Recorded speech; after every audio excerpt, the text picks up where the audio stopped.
Hey everybody, it's J-Lore here again, and I'm doing a reaction video. I don't do these a lot because I think they're kind of weird or lame, but I wanted to do this one. I don't know if you've... Okay, this is something that came up on my feed and I don't understand it, but I'll be doing some comments on it. Okay, here it is. Let's go. Acknowledgement, but whatever. People thought Camila and I were like into each other, and that made me so uncomfortable, like disgustingly uncomfortable, because I was queer but she was not. And it made me feel like a predator, essentially, because it's invasive. It made me feel like a predator because of the type of clips people would put. Okay, I don't know who this woman is, and I'm okay. It's just like, what is this? I don't know. Okay. I'm sorry. I just don't understand it.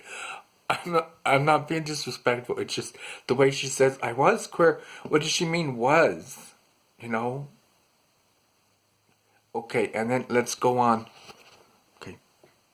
Together, and the type of stories. And I fully respect this woman. It's just I don't. I was always the aggressor, and I was always the one turning her, and I was always the one who was like the. Okay, so see, she's talking about how people are saying that she was trying to turn Camila and she was being aggressive. Did this really happen? I don't know.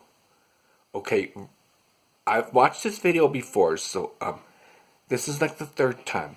And in my opinion, it does kind of seem like she is a clout chaser, but you know, that's just my first-hand opinion, and I don't want to throw shade on anybody. So let's finish with this. Masculine energy in the scenario, and it made me very uncomfortable because that's not how I identify. And that's not to say that that's wrong to identify like that. Like, daddy, get your shit, you know what I mean? Like, do your thing. But I did not identify that way. And I also did not have that connection with her. Camila and I were just very good friends at that time.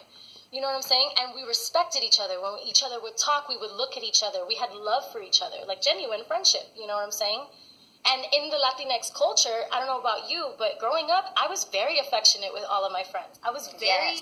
Okay, see, the way she's talking, okay, I don't like that term Latinx culture because from my understanding, it is a label that was put on, was made up, and it's not, you know, okay, there isn't a Latinx culture as far, I think they're trying, I think it's a label per se because the Latina culture has always been around. They just added an X to it to make it seem new.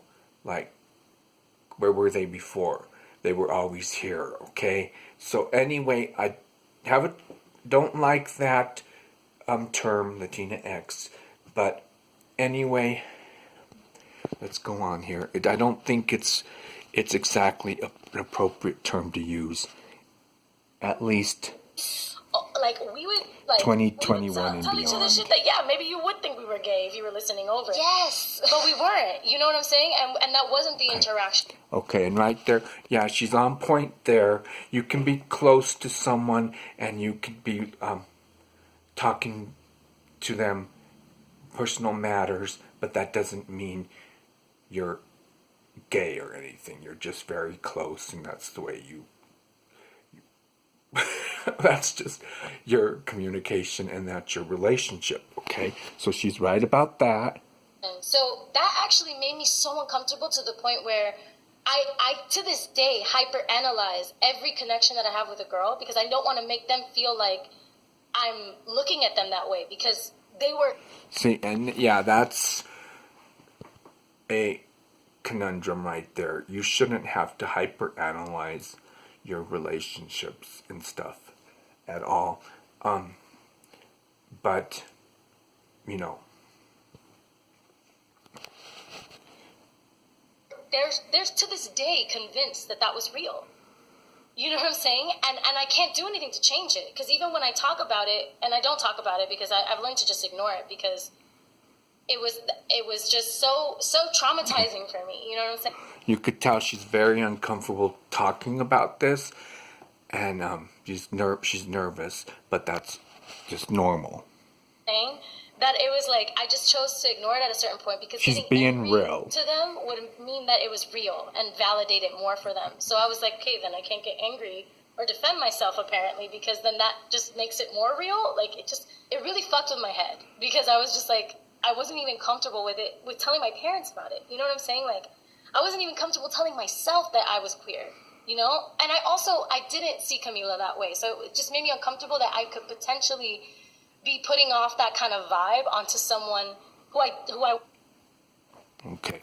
So I don't know what you guys think about that, but yeah, that's it's kind of strange when people just like to put labels on people. So I'm going to end with that. It's not good to label people. Like, I'm labeling her as a clout chaser, kind of, because it's the way she's kind of acting. But that's wrong of me. I might perceive her as being a clout chaser. People might perceive me as being a clout chaser if I do a video on somebody who's somewhat famous or whatever, and like I'm riding on their coattails or something. No, I just do it for entertainment purposes, and I like them and I respect them. And like I said, mainly just entertainment purposes, kind of for fun. But you do have to be careful, and nobody should be labeled, and nobody should be made to feel uncomfortable, as long as they're not doing anything wrong. And we've been through this with Sean. Okay, everyone was saying Sean's gay, blah blah blah, and it was getting out of hand. And these labels are not healthy, and they're not. They don't get anywhere. They don't produce anything positive. That's the problem with them. So we need to just stop labeling people. And that's all I have to say there. Love you. Peace out. Bye.